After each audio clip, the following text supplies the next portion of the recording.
The Wagner forces are in Belarus. Today they began fresh drills. Do you know where? I can do both. Go, Johnny! Get out there! 2 Belarusian helicopters flew over Polish airspace in the past few weeks. And it seems as if the Wagner Group was behind this blunt test of the Polish readiness to defend their borders. This area runs along the border where Wagner troops are conducting drills. For the first time, we have one of Wagner's violent activities caught on camera. While Russia is adamant that they have nothing to do with this incident, He believes the drills are a necessity to secure Belarus and to keep Western powers in check. NATO Secretary General Jens Stoltenberg was quite clear. This is what provocation is about. This is what intrigue and plotting on the part of Putin and Lukashenko is about. And this is what the operational activities on their side are about. That any attack from the Wagner Group on a NATO country would be considered an attack by Russia, meaning the start of a third world war. These scenes take violence and timing.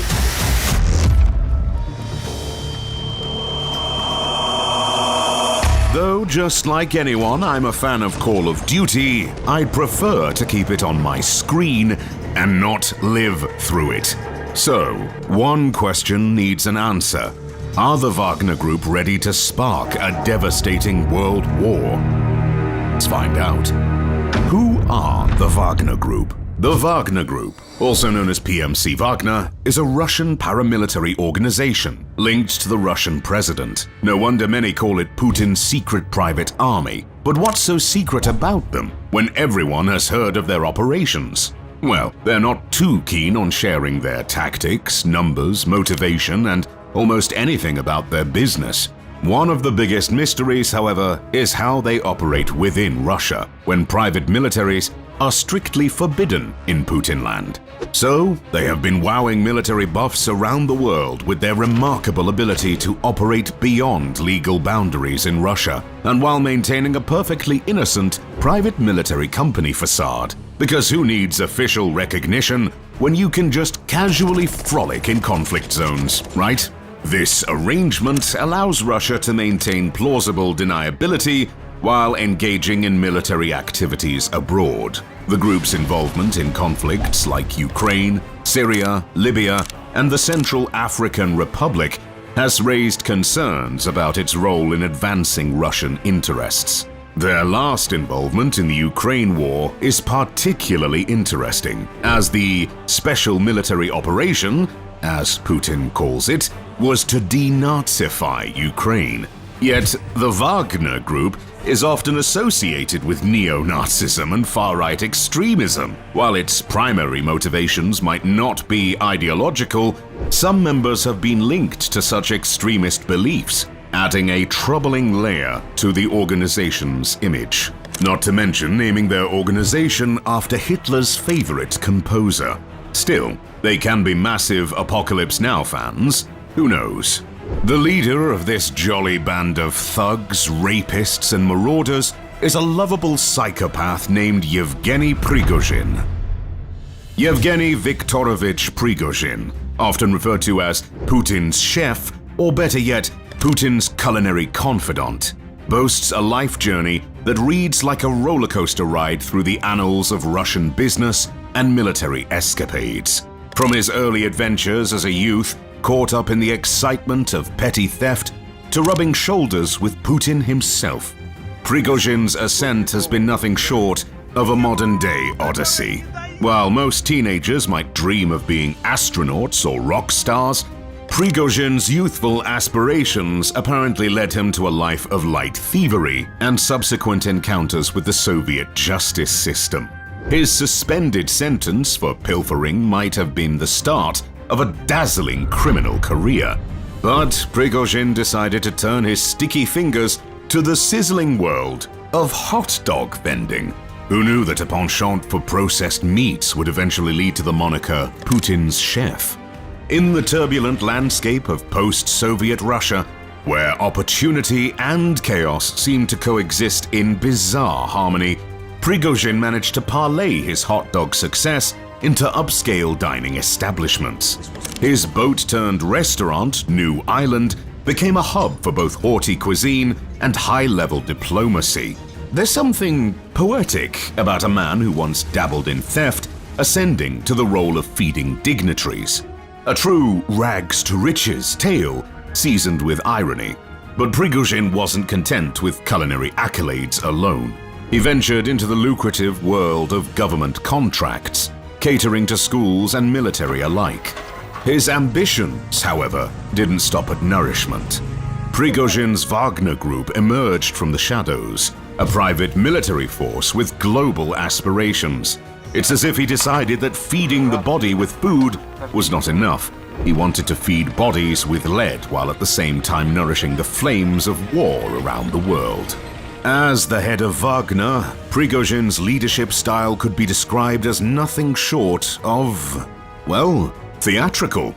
From orchestrating rebellions against the Russian military to storming key military sites, his antics rival a Shakespearean protagonists.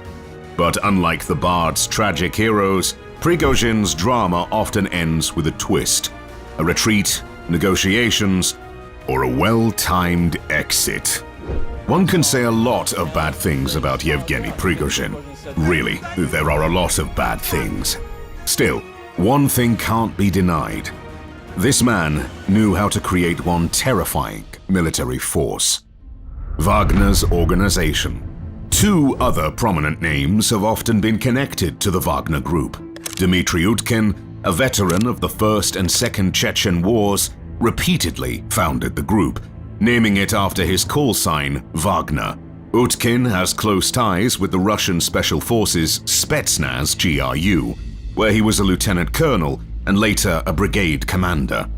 In 2016, Utkin was photographed with President Vladimir Putin at the Kremlin during a dinner for the Order of Courage and Hero of Russian Federation titles. Along with Utkin, there were three other prominent figures in Wagner: Alexander Kuznetsov, Andrei Bogatov, and Andrei Troshev.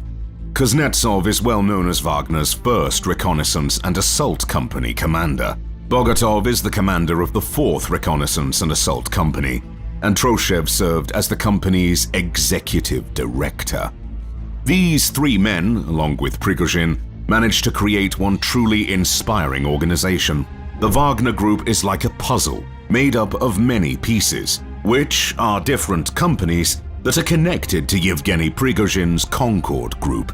This makes it hard for Western governments to control what the Wagner Group does. Some people thought that the Wagner Group was controlled by the GRU or the Ministry of Defense, but a journalist named David Patrikarakos says Prigozhin actually runs it. Wagner's personnel numbers have seen significant fluctuations. In early 2016, it reportedly had around 1,000 employees, a number that rose to 6,000 by December 2017. Over the years, Wagner has been involved in conflicts across different continents, including Ukraine, Syria, Sudan, the Central African Republic, Madagascar, Libya, Mozambique, and several African countries. The organization's activities have sparked controversy and raised concerns about its operations and impact on these conflict zones. Among the various soldiers in the PMC, two units have earned infamy over the years. The Rusik Unit. The Rusik Unit, often referred to as the Sabotage and Assault Reconnaissance Group, is like the James Bond of the Wagner Group. These are the daredevils who venture into the heart of conflicts, gathering vital information and executing covert operations that keep analysts and conspiracy theorists alike on the edge of their seats. But who are these modern-day secret agents, and what makes them tick? Founded by Alexei Milchakov and Yan Petrovsky in the summer of 2014, after graduating from a paramilitary training program run by the Russian Imperial Legion, the Rusik Unit has a backstory worthy of a Hollywood blockbuster. Their daring escapades have primarily unfolded within the backdrop of eastern Ukraine, where they've become a prominent feature of the Russian separatist forces. Armed with a Slavic swastika-adorned logo, they've been marching to their own drumbeat, leading observers to speculate about their motivations, and intentions. The Rusich unit, however, is not without controversy. Accusations of far-right extremism and even neo-Nazi affiliations have followed them like a cloud, adding layers of complexity to an already perplexing narrative. These allegations have cast a shadow on their actions and drawn the attention of organizations like the International Criminal Court, ICC, which has been investigating their involvement in potential war crimes. Serb Unit. The Serb Unit is led by a well-known Serbian butcher and alleged war criminal, Davor Savicic. Savicic's associations with the infamous Serb volunteer group, known colloquially as Arkan's Tigers, during the Bosnian War, conjure images of a dark chapter in history. This paramilitary group has been linked to a string of horrific crimes, leaving behind a trail of devastation and suffering that continues to haunt the collective memory. The thought of Savicic marching under their banner, his actions potentially contributing to the anguish of innocent lives, is undeniably unsettling. As if this weren't enough, Savicic's subsequent involvement in the Special Operations Unit, JSO, during the Kosovo War adds yet another layer of revulsion. The JSO has been associated with a catalogue of atrocities, its name synonymous with violence and brutality. The mere mention of Savicic's participation in such a group calls to mind images of destruction and suffering inflicted upon vulnerable populations. Fast forward to the present, and Savicic's role as a leader within the Serb unit, part of the Wagner Group, raises disturbing questions. How does an individual with a history tainted by associations with groups notorious for their actions find themselves at the helm of a modern military unit? It's a question that gnaws at the conscience, leaving an uncomfortable residue of disgust.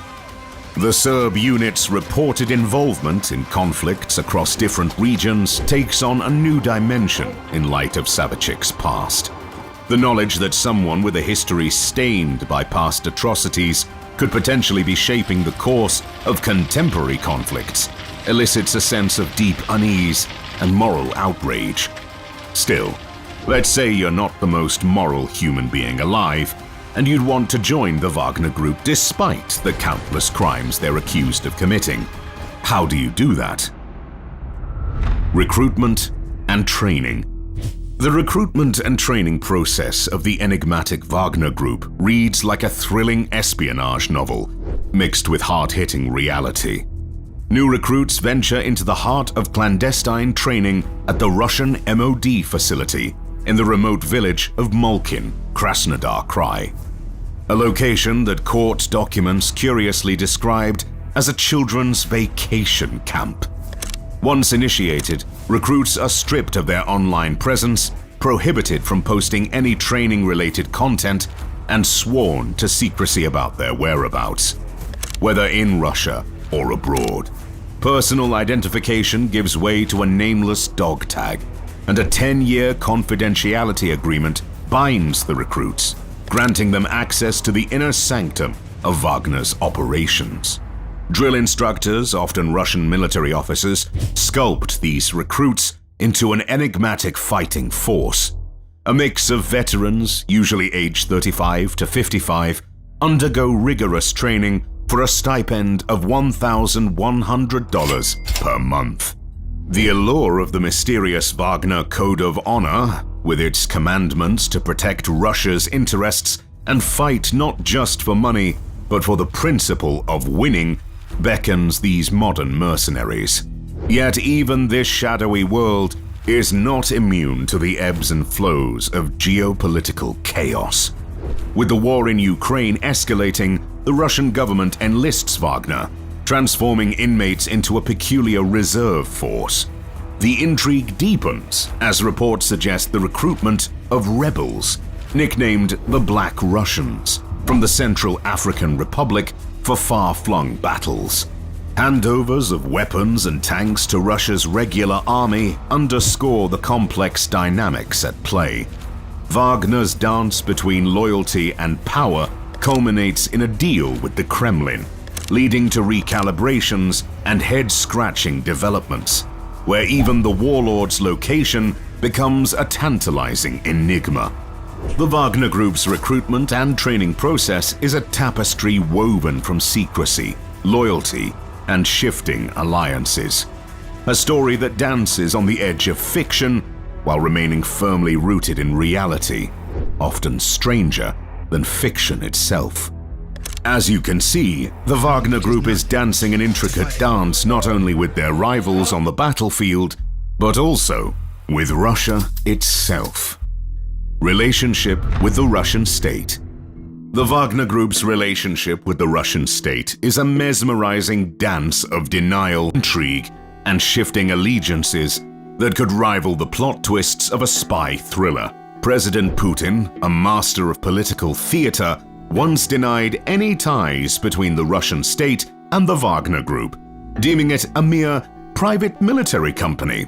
However, in a plot twist that left many gasping, he eventually spilled the beans. In June 2023, he confirmed that the Russian state not only funded the enigmatic group, but had been bankrolling it to the tune of a cool $1 billion, paid from the defense and state budgets. The revelation left observers wondering whether they were witnessing a cloak and dagger revelation or a political soap opera. Before this admission, the Wagner Group had been shrouded in shadows, with many speculating that it was more a phantom limb of the Russian Ministry of Defense than a true private entity.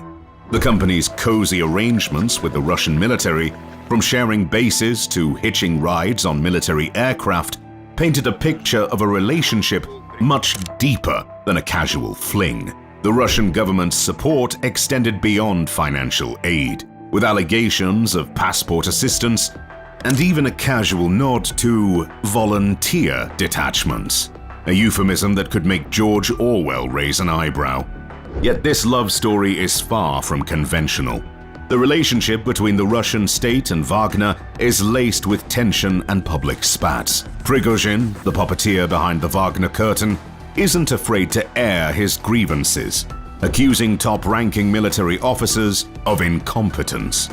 This public spat, akin to a heated domestic argument on a global stage, is a rarity in Russia's controlled political arena. In this dramatic tale, Wagner's role as both Russia's dark enforcer and shadowy savior takes center stage. From supporting dictators to influencing global politics, the Wagner Group wields its power in a way that would make even the most cunning puppet masters envious. Amid the intrigue and political maneuvering, the Wagner Group continues to weave its web of operations across continents, straddling legality and secrecy with audacious flair.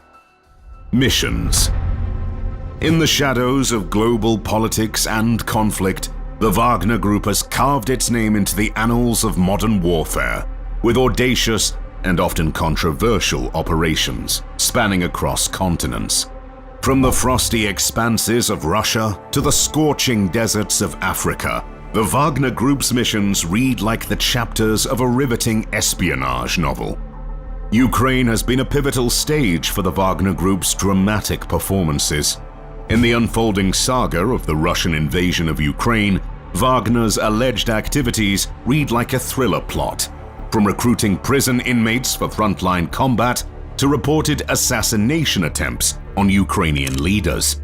Amid the chaos of conflict, Wagner's shadowy operatives, dubbed polite people and little green men for their well-mannered demeanor and unmarked uniforms, carried out covert operations that sent shockwaves across international borders. Venturing into Africa, the Wagner Group's presence added a new layer of intrigue. In Madagascar, they stood guard during a presidential election, while in Mozambique, they joined the battle against Islamist insurgents. The Central African Republic witnessed Wagner's intervention in the form of security provision and controversial mining operations, raising questions about motives and influence. Syria's bloody civil war became another stage where Wagner's actors played a critical role. Operating under a cloak of secrecy, They advised, coordinated, and fought alongside regular forces. Their encounters with US air power and their frontline contributions added a dash of suspense to the tumultuous conflict. In Libya, Wagner danced on the edge of controversy, supporting one faction in the ongoing turmoil. Mali, with its own political upheavals, became another chapter in Wagner's story, complete with accusations of human rights violations. Even the shores of South America felt Wagner's presence, with Venezuela's crisis attracting their attention. Amid allegations of protecting business interests and training local militias, Wagner's role resembled a modern geopolitical intrigue. Naturally, this intrigue didn't go unnoticed by the rest of the world. Wagner and the rest of the world. With all the war crimes, atrocities, and human rights violations done by Wagner, especially in the past year and a half, one can hardly blame the international community for lifting an eyebrow or two. In a bold move, the US Treasury Department declared Wagner and its associates to be a significant transnational criminal organization. This was not your average garden variety criminal gang. Wagner was accused of human rights abuses that left many a jaw dropped.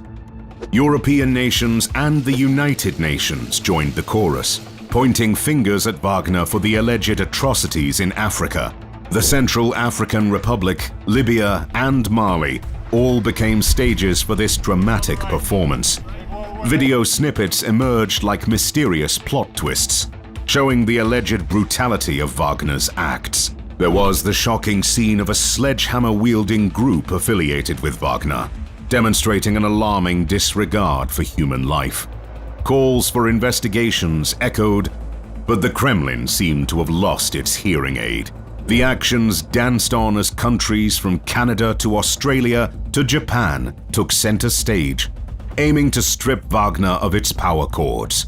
The US, not to be outdone, designated Wagner as a significant transnational criminal organization, a label that surely left Wagner feeling less like mercenaries and more like international outlaws. In the midst of all this, unlikely alliances formed. The US found itself twirling on the dance floor with Egypt and the UAE, waltzing towards pressuring Sudan and Libya to sever their ties with Wagner. The group's funding sources were as murky as the darkest symphonies, with gold trade allegations playing a mysterious tune. Then, as the curtains drew to a close, the climax arrived. The Parliamentary Assembly of the OSCE declared Wagner a terrorist organization, painting a finale that even the most imaginative playwright couldn't conjure.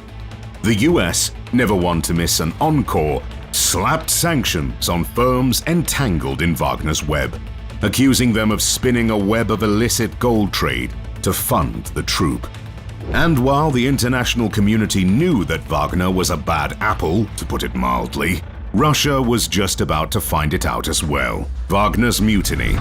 Defense Minister Sergei Shoigu and Chief of the General Staff Valery Gerasimov were at the heart of the conflict, as they struggled to secure their power within the Kremlin themselves, fearing that the Wagner Group was outshining them immensely. After all, Wagner was the only unit that actually advanced and captured new lands. True, just a few kilometers in Bakhmut, but still an advancement. The Battle of Bakhmut marked a turning point in the tensions between Wagner and the military establishment. Wagner's discontent over ammunition supply culminated in Prigozhin's public criticism of key military figures, including Defense Minister Sergei Shoigu and Chief of the General Staff Valery Gerasimov. This open confrontation showcased the internal divisions and challenges faced by the Russian government during the conflict. With Wagner forces amassing near the Russian border, the rebellion plot exposed the extent of the power struggle. Prigozhin's attempt to challenge the military's authority. Wagner managed to capture Rostov-on-Don, a major transport hub, and started marching towards Moscow.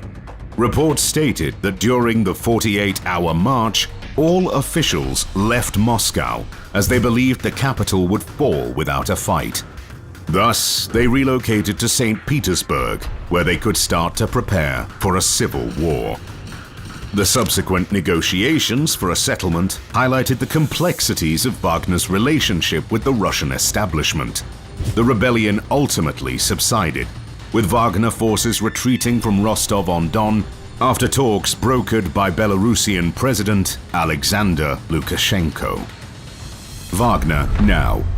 After the brokered peace, in the aftermath of the Wagner Group's uprising, Moscow swiftly embarked on efforts to reinstate normalcy. Workers promptly initiated road repairs that had been damaged to hinder Wagner's progress, while the counter-terrorism operations regime was lifted on June 26th. However, the rebellion left significant consequences. The Russian ruble's value plummeted, reaching its lowest exchange rate since March 2022. Amidst these developments, notable figures emerged, symbolizing stability and confidence in the Russian establishment. Russian Defense Minister Sergei Shoigu's visit to Ukrainian troops conveyed a message of continuity and control, as did his prominent presence alongside President Putin in state media. President Putin, departing from his usual discreet approach, engaged in public interactions, seemingly to bolster his public support. Meanwhile, Yevgeny Prigozhin, the leader of the Wagner Group, released a statement defending the uprising as an attempt to save his group and hold inept officials accountable. He emphasized the rebellion's goal was not to overthrow the government, but to address grievances within the military. Putin's subsequent statements revealed significant admissions. For the first time, he acknowledged the Russian government's financial support for Wagner, revealing that over 86 billion rubles, 940 million USD, had been allocated from May 2022 to May 2023. This admission held implications for Russia's accountability for Wagner's actions worldwide. The fate of the Wagner Group itself evolved, with Russian authorities dropping charges against Prigozhin and other participants in the rebellion. Wagner's heavy military equipment was transferred to the Russian armed forces, and its role shifted towards training and activities in Belarus and Africa. The aftermath also witnessed changes within the Russian military hierarchy. The arrest and dismissal of high-ranking officials and the restructuring of media and business enterprises underlined efforts to reassert control. As NATO countries took measures to strengthen their borders in response to the developments, the situation surrounding Wagner and its repercussions continue to unfold. So, now Poland is probably about to face Wagner. Many would probably start panicking at this thought, but the Poles have a secret weapon, one of the deadliest special forces in the world. Care to learn more?